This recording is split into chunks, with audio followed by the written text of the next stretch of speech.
Alex, great to reconnect. It's been about 3 weeks since our last call. I've been reviewing the materials you sent over. Thanks, Sarah. Really appreciate you making time.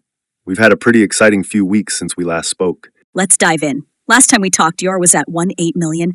Where are things standing now? We've grown to $2.4 million ARR. That's a 33% increase in just 3 weeks, driven largely by 2 new enterprise contracts we closed. That's impressive growth. Can you break down the revenue mix? How much is coming from enterprise versus SMB? About 60% enterprise, 40% SMB now. The enterprise segment is growing faster. Our average contract value went from $45K to $72K this quarter. Good. Now, one thing that came up in our partner meeting, your burn rate. Last time it was around $280K monthly. Has that changed? It's gone up slightly to 310Ks, but that's deliberate. We hired 3 senior engineers to accelerate our enterprise platform features. What's your current runway looking like with that burn rate? We have about 14 months of runway remaining, but with the Series A, we'd extend that to 24 plus months while doubling the team. Let's talk about the competitive landscape. We've been hearing a lot about FinFlow launching a similar product. How do you see that? FinFlow is more focused on consumer payments. Our moat is the B2B compliance layer. We've built integrations with 12 major regulatory frameworks that took 18 months. That regulatory angle is interesting. What's the retention looking like? Are customers sticking around? Net revenue retention is at 127%. Gross retention is 94%. Churn is almost exclusively in the SMB segment. Enterprise has been 0 churn for the last 2 quarters. 127% NRR is strong. That tells me expansion revenue is working. What's driving the upsells? 2 things. Our transaction volume tiers naturally expand as customers grow, and we launched an analytics add-on last month that 40% of enterprise clients have already adopted.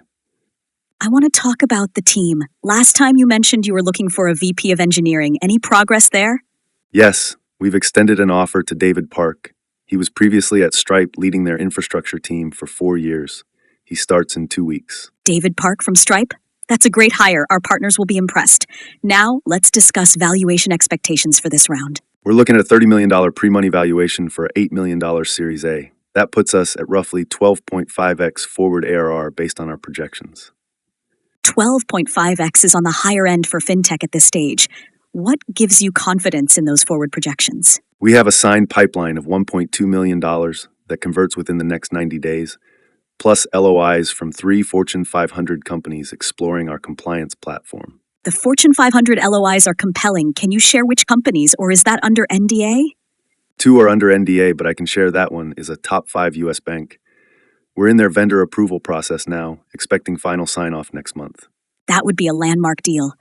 What about use of funds? If we write this check, where does the $8 million go? Roughly 50% on engineering, building out the enterprise platform and SOC 2 compliance. 30% on sales, expanding our enterprise team to 8 reps. 20% on operations and infrastructure. That allocation makes sense.